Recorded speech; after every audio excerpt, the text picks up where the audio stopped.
Boa noite a todos, que bom estarmos juntos nesse momento tão especial, nesse encontro marcado com o Senhor Jesus. Eu tenho certeza que vai ser um encontro marcante na tua vida. Eu sei que talvez você gostaria de estar na igreja, louvando e adorando a Deus, mas em meio à crise, em meio a essa pandemia, nós temos a oportunidade de estarmos conectados, estarmos juntos via as redes sociais. E obrigado por você nos receber aí na sua casa, no seu lar. Muito obrigado, é um prazer nós estarmos juntos. Nós estamos em meio a essa crise, essa pandemia, em meio a essa crise, nessa quarentena, nós precisamos de esperança, nós precisamos de fé para passar por esse momento. E eu queria iniciar lendo um texto de uma escritora norte-americana chamada Ellen White, que eu gosto muito. Ela já é falecida, mas ela diz assim, olha o texto que ela diz assim, ela diz assim: a pregação de Cristo crucificado, Cristo justiça nossa, é o que sacia a fome da alma. Quando firmarmos o interesse das pessoas nesta verdade central, fé, esperança e coragem advém ao coração. Então vem ao coração. Quando nós nos concentrarmos em Cristo, a nossa justiça, Cristo crucificado, nós vamos ter esperança, nós vamos ter fé e nós vamos ter coragem. Então eu convido você a estarmos nesses domingos especiais juntos para podermos estar ouvindo da palavra de Deus e termos um encontro marcante com o Senhor Jesus. E nesta noite nós vamos ter o tema encontro marcante, ou encontro marcante nosso com o Senhor Jesus, seu encontro com o Senhor Jesus. E eu queria que você pegasse a sua Bíblia, lá no seu quarto, talvez na sala, onde estiver, pega a sua Bíblia, pega aí no seu celular, e eu gostaria que você abrisse para nós estudarmos e lermos um texto da palavra de Deus, que está lá em Mateus capítulo 16, o verso 16, nós vamos ler juntos. Eu gostaria que você abrisse a sua Bíblia e pegasse ela aí, para nós estudarmos a palavra de Deus. Mas antes, eu gostaria que você fechasse os seus olhos, curvasse a sua fronte, para nós pedirmos a bênção de Deus, para estudarmos a palavra dele. Então, oremos então. Feche os seus olhos para nós orarmos. Pai querido, muito obrigado por estarmos juntos aqui, talvez distantes, mas conectados através do Espírito Santo, através das redes sociais. Muito obrigado pela oportunidade de estarmos juntos como uma única família, buscando a Tua presença, buscando o conhecimento da Tua palavra. Revele a nós, ó Pai, esperança, fé, e através da vida de Jesus, nós possamos ter um encontro marcante com o Senhor. Então nos ajude, nos abençoe, abra nossa mente, o nosso coração. Te pedimos essas bênçãos, nos méritos de Cristo Jesus, rogamos. Amém, Senhor. Amém.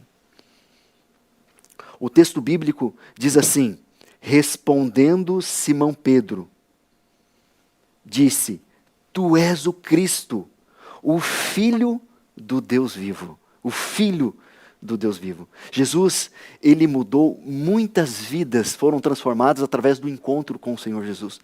Quantas pessoas se encontraram com Jesus e tiveram um encontro com Ele? Ele transformou vidas através do seu exemplo, através das suas indagações ou perguntas ou dilemas. As pessoas procuravam Jesus com dúvidas e elas foram transformadas e foram saciadas pelo poder, o poder de Deus.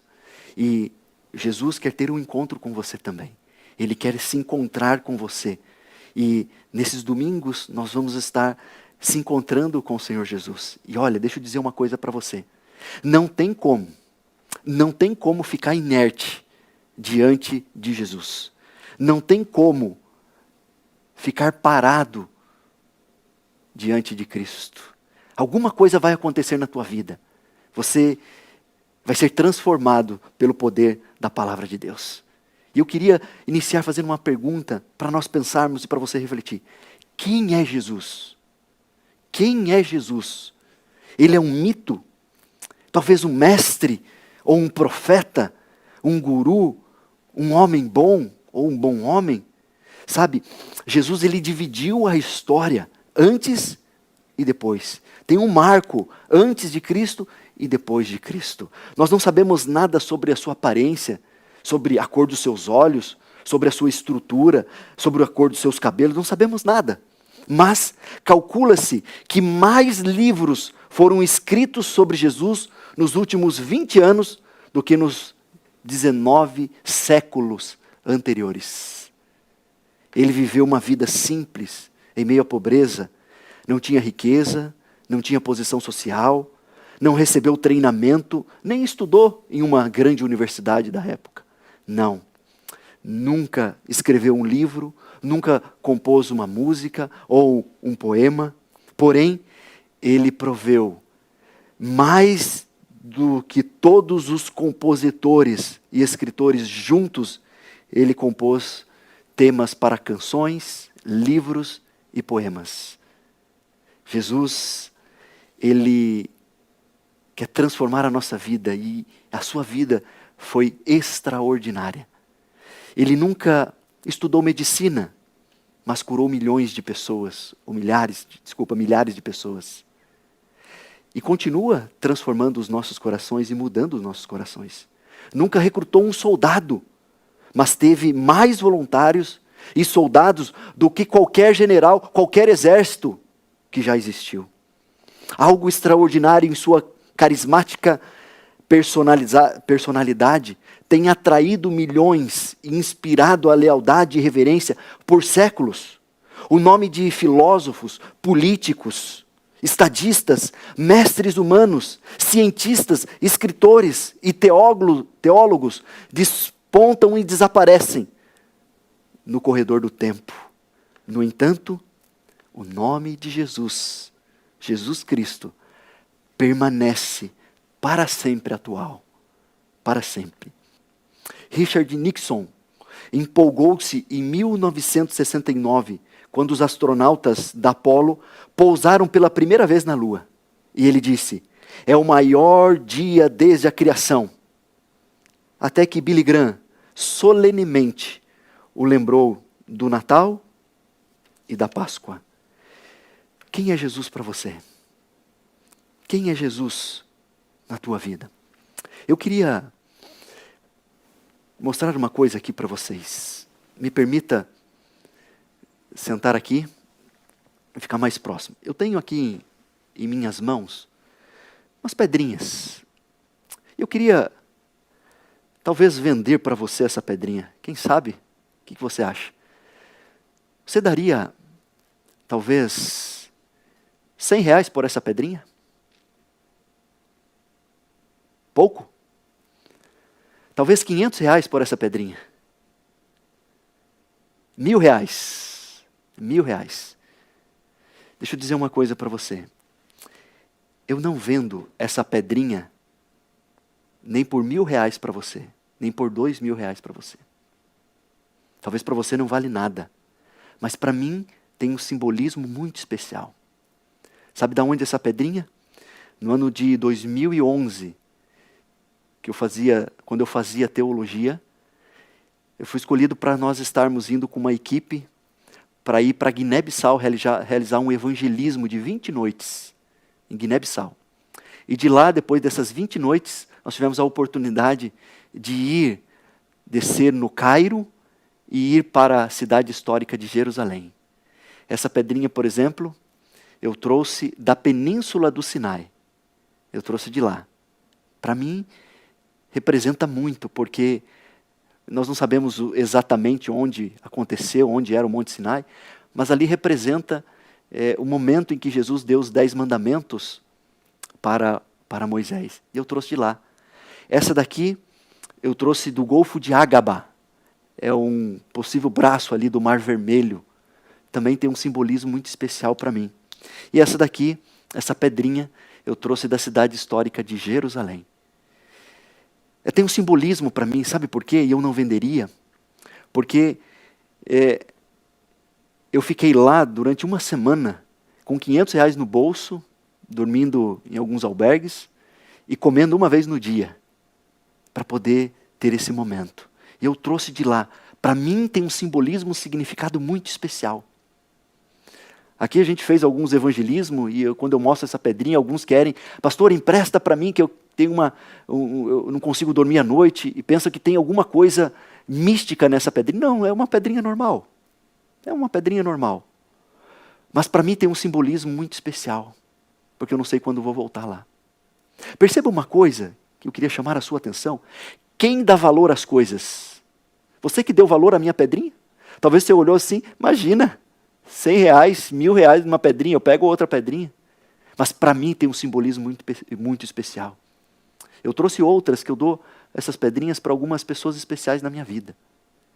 Então, quem dá valor às coisas? Somos nós. Que valor você tem dado a Jesus? Quem é Jesus para você? Que valor você tem dado a Ele na tua vida? Qual é o valor? Eu queria voltar e queria fazer que você pensasse e refletisse nisso. Que valor tem Jesus na tua vida?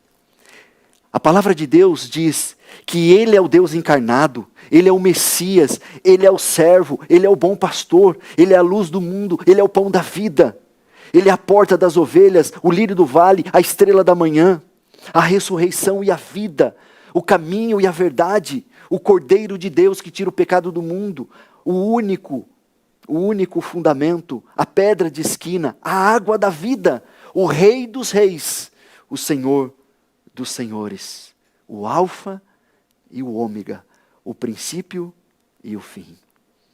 Quem é Jesus para você? Eu queria ler mais um texto com você. Abra sua Bíblia em Mateus, capítulo 27. Eu vou um pouquinho para frente aí. Mateus, capítulo 27. Nós vamos ler do verso 45 até o verso 54. E eu queria refletir com vocês sobre alguns aspectos especiais.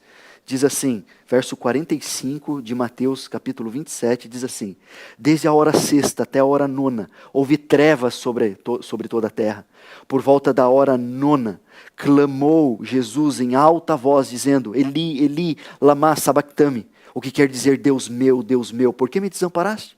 E alguns dos que ali estavam, ouvindo isto, diziam: ele chama por Elias. E logo um deles correu a buscar uma esponja e, tendo embebido de vinagre, o colocou na ponta de um caniço e lhe deu a beber. Os outros, porém, diziam: deixa, vejamos se Elias vem salvá-lo. E Jesus, clamando em outra vez, com grande voz, entregou o Espírito. E eis que o véu do santuário se rasgou em duas partes, de alto a baixo.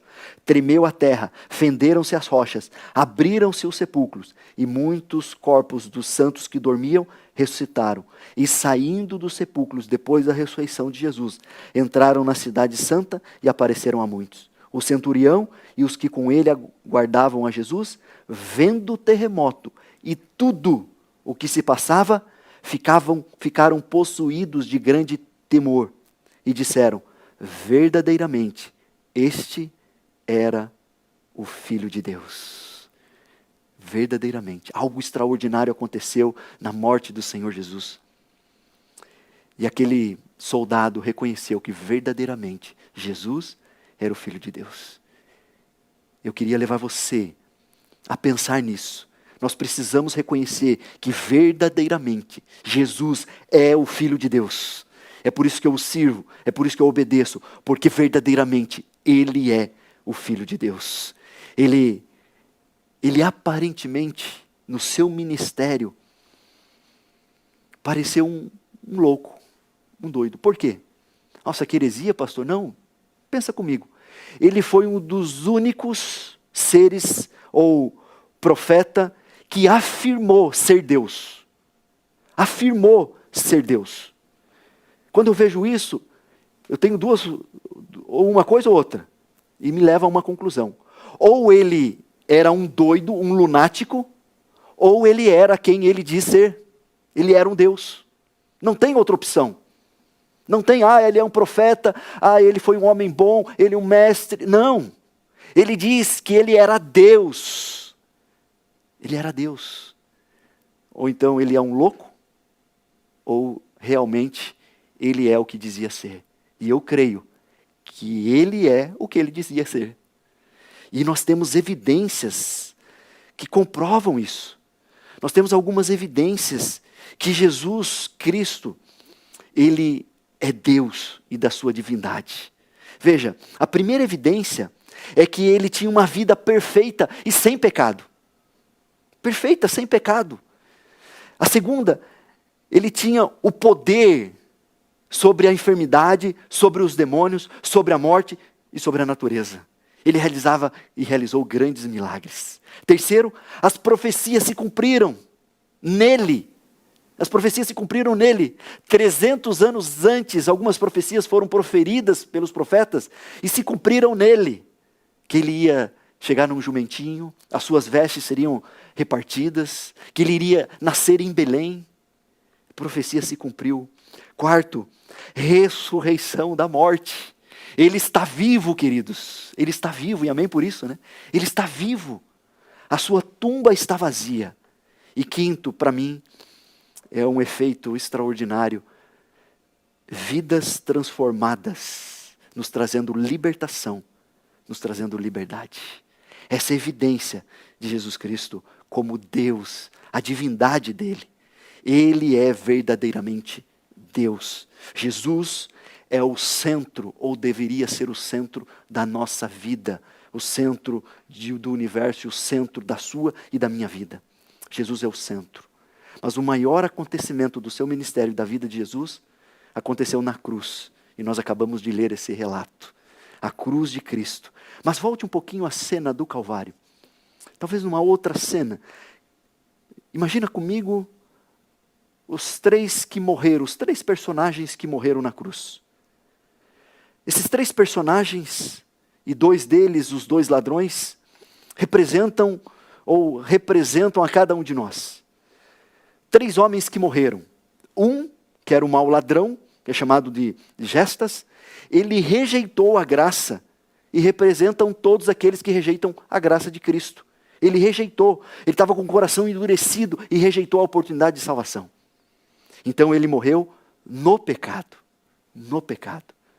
Outro ladrão, bom ladrão, chamado Dimas, se arrependeu e aceitou a graça e abriu o coração e se entregou. E ele morreu para o pecado. E o outro personagem, você conhece Jesus, que morreu pelos nossos pecados, pelo meu e o seu pecado. E olha, queridos, deixa eu dizer uma coisa para você. Só existem essas duas decisões, não tem outra. Eu queria, talvez, te dar outra opção, mas não tem. Não tem, de acordo com a palavra de Deus. Ou você morre no pecado, como mau ladrão, ou você morre para o pecado. Ou você rejeita a graça de Cristo, a salvação em Cristo Jesus, ou você aceita a graça e o perdão oferecido por Cristo Jesus. Não tem outro caminho. Ou você aceita, ou você rejeita. Temos apenas uma opção.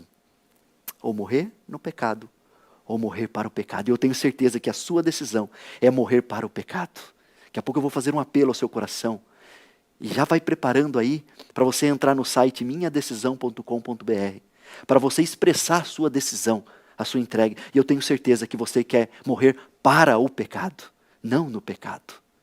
Sabe? O sacrifício de Cristo, ele foi completo e pleno. E eu queria terminar com isso. Ele foi completo. Ele abrange o passado, o presente e o futuro. E eu queria ler rapidamente esses textos com vocês. Vá lá em Tito. Tito, capítulo 3. Tito, capítulo 3. Nós vamos ler o verso 5. Tito, capítulo 3, o verso 5. Diz assim: não por obras de justiça praticadas por nós, mas segundo sua misericórdia, ele nos salvou mediante o lavar regenerador e renovador do Espírito Santo. Nos salvou nosso passado. Romanos 8, 24. Vai lá em Romanos 8, 24. Romanos 8, 24. Diz assim, Romanos 8, 24. Porque na esperança somos salvos. Ora, esperança que se vê não é esperança. Pois o que alguém vê, como esperar? Somos salvos, somos presente. E Romanos capítulo 5, o verso 9 também. Diz assim, Romanos capítulo 5, o verso 9, tem a ver com o futuro. Logo, muito mais agora, seremos justificados pelo seu sangue. Seremos, por ele, salvos da ira. Passado, presente e futuro. É o que nós chamamos de justificação, santificação e glorificação. Justificação, libertação da culpa do pecado, do nosso passado, da culpa do pecado. Santificação, libertação do poder do pecado. Eu sou santificado, me livrando do poder do pecado. E glorificação, libertação da presença do pecado. Passado, presente e futuro. É plena. A salvação em Cristo Jesus nos dá vida plena, completa. E você percebe que os grandes problemas da saúde da humanidade hoje têm a ver com esses três. Depressão, que tem a ver com o passado. As pessoas não conseguem lidar com a culpa, com o rancor, com alguma coisa que fez no passado. O estresse, que tem a ver com o presente, tantos problemas que a gente enfrenta. E a ansiedade, que tem a ver com o futuro. Agora Deus diz para você, fica tranquilo. A salvação é completa, passado, presente e futuro. Você não precisa se preocupar com o seu passado, porque a partir do momento que você se entrega, o seu passado está perdoado. Você está perdoado, limpo diante de Deus. E quando você entrega no presente ao Senhor Jesus, você vive tranquilo diante aos problemas, com a esperança na glorificação, na vida eterna, que é o futuro. Passado, presente, futuro.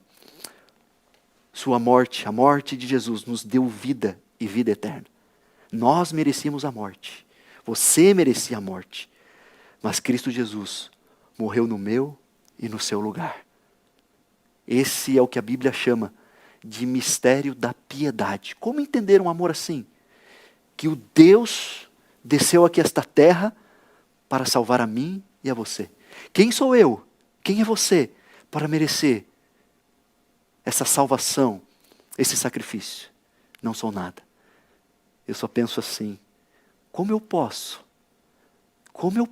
não amar um Deus que me ama tanto? Como que você pode não amar um Deus que te ama tanto? Eu queria terminar com um poema de Goya Júnior. Eu não vou recitar aqui, eu vou ler ele. Mas o poema de Goya Júnior é antigo, talvez você já conheça. Mas o título é Nada Era Dele? É uma pergunta, nada era dele? E o texto diz assim, o poema. Disse o poeta um dia, fazendo referência ao mestre amado, o berço que ele usou na estrebaria, por acaso era dele? Não, era emprestado. O manso jumentinho, a qual em Jerusalém chegou montado, e palmas recebeu pelo caminho, por acaso era dele? Não, era emprestado. E o pão, o suave pão, que foi por seu amor multiplicado, alimentando a multidão, por acaso era dele? Não, era emprestado. E os peixes que comeu junto ao lago, ficando alimentado, esse prato era seu? Não, era emprestado. E o famoso barquinho, aquele barco em que ficou sentado, mostrando à multidão qual o caminho, por acaso era dele? Não, era emprestado. E o quarto em que ceou, ao lado dos discípulos, ao lado de Judas que o traiu, de Pedro que o negou, por acaso era dele? Não, também era emprestado. E o berço tumular, o seu túmulo, que depois do Calvário foi usado de onde havia de ressuscitar, por acaso era dele? Não, também era emprestado. Enfim, diz o poeta, nada era dele, mas a coroa que ele usou na cruz era dele. E a cruz que carregou e onde morreu, essas eram de fato de Jesus. Só que o poema, ele tem 3 pontos, demonstrando uma pausa. Nós não sabemos se foi muito tempo ou no mesmo momento, mas me parece que o poeta começou a refletir naquilo que ele tinha dito. E ele continua o poema dizendo assim: isso disse um poeta certa vez, numa hora de busca da verdade, mas não aceito essa filosofia que contraria a própria realidade. O berço, o jumentinho, o suave pão, os peixes, o barquinho, a sepultura e o quarto eram dele a partir da criação. Ele os criou, assim diz as Escrituras, era dele. Mas a cruz que ele usou, a rude cruz, a cruz tosca e mesquinha, onde meus crimes todos expiou, essa cruz não era sua. Essa cruz não era de Jesus.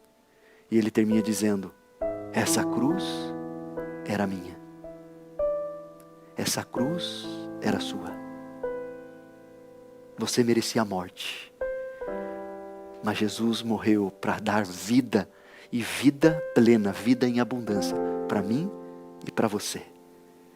Como eu posso não amar uma pessoa que me ama tanto? Eu queria fazer um apelo ao seu coração. Até vou virar para essa câmera aqui, para fazer um apelo ao seu coração. Olhe para mim, olhe aqui nos meus olhos. Como não amar um Deus que me ama tanto? Como não agradecer por esse sacrifício que o Senhor fez para mim e para você? Você precisa afirmar, quando perguntarem para você quem é Jesus, quem é Jesus para você? Ele é Deus, Ele é o meu Deus, Ele verdadeiramente é o Filho de Deus, porque Ele vai mudar e transformar a tua vida. Quer você hoje dizer, eu aceito esse sacrifício, eu aceito Jesus na minha vida, eu aceito mais uma vez Jesus Cristo como meu único Salvador pessoal. Eu queria que você entrasse lá no site minhadecisão.com.br e você expressasse a sua decisão. Ou talvez nos comentários, vai ali nos comentários e diz, eu quero me entregar, a minha decisão é me entregar ao Senhor Jesus. Enquanto você faz isso, eu gostaria que você ouvisse uma música especial. Eu quero te encontrar. Esse é o tema da música. Eu quero te encontrar. Jesus Cristo quer encontrar com você. Abra o seu coração e receba Ele, para que Ele transforme e mude e deixe uma marca especial na tua vida. Ouça essa música especial. Uma criança longe do pai que a criou, com saudade de quem a embalou. A primeira vez perdida em meio à multidão, no desespero de não ter direção. É como eu me sinto sem você. Sua falta me causa dor, mas a esperança de te ver voltar não acabou. Quero te ver e te encontrar. Eu quero te ver e te abraçar. Eu já não aguento mais a espera. Saudade dói demais, então volta. Eu quero te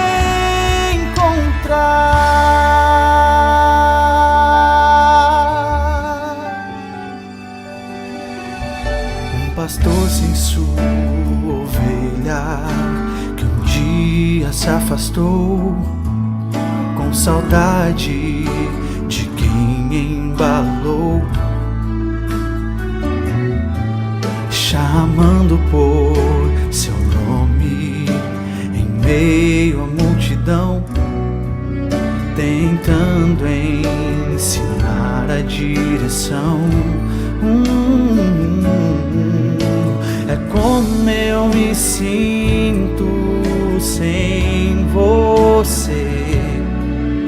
Sua falta me causa dor,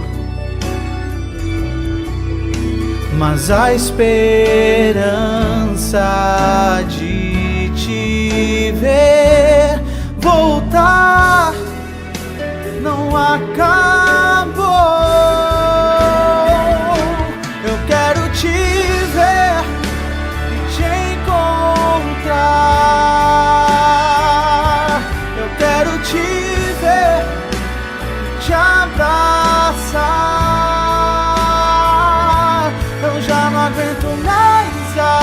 espera. Saudade dói demais, então volta. Eu quero te encontrar e eu não posso esperar o dia chegar. O meu pai vindo me buscar. Meu filho querido, eu sempre esperei você voltar.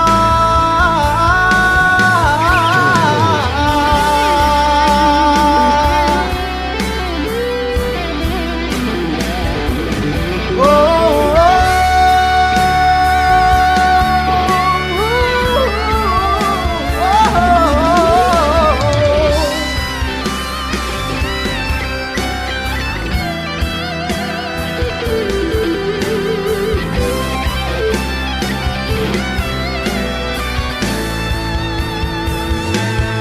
quero te ver e te encontrar. Eu quero te ver e te abraçar. Eu já não aguento mais a espera. Saudade dói demais, então volta. Eu quero te encontrar. Oh,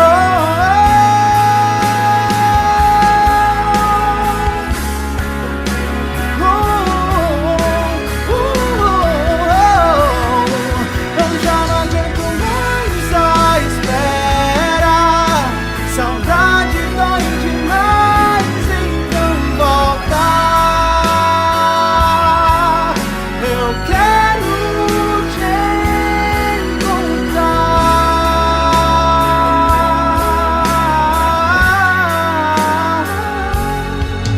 Eu quero te encontrar. Que música especial. Obrigado, Sérgio. Tá aí no IAESC. Um abraço para todo mundo aí do IAESC. Que bom pela sua decisão. Que bom que você tomou a sua decisão. Já colocou aí nos comentários? Se ainda não coloca, ou vai lá no site minhadecisão.com.br. É a forma de a gente abraçar você.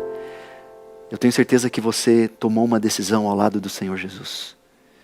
Mas eu queria fazer uma última oração com você. É você que talvez esteja aí deitado, e não há problema você estar deitado e assistindo a gente, mas eu queria que você agora sentasse e se entregasse, abrisse o seu coração ao Senhor Jesus. Entregue a sua vida a Ele, não deixa para depois. E eu convido você para nós estarmos juntos durante esses domingos. Cada domingo vai ter um pastor falando e refletindo sobre os encontros com o Senhor Jesus. E eu tenho certeza que vai ser marcante na tua vida. Então, ao nós orarmos, entregue a tua vida ao Senhor Jesus. E não esqueça, próximo domingo, temos esse encontro marcado com os domingos especiais. Feche os seus olhos e oremos. Pai querido, muito obrigado pelas decisões que foram tomadas. Obrigado pelo sacrifício que o Senhor realizou na cruz do Calvário, nos dando vida e vida eterna. Nos ajude para que possamos viver em conformidade de acordo com a Tua vontade. Entregamos a vida de cada um que esteve ouvindo nesta noite, cada decisão que foi tomada. O Senhor ajude cada um, derrama o Teu Santo Espírito sobre cada um deles. E nós agradecemos pelo privilégio de estarmos juntos, estudando a Tua Palavra. E te pedimos essas bênçãos. Nos méritos de Cristo Jesus rogamos. Amém, Senhor. Que Deus abençoe e uma boa noite a todos.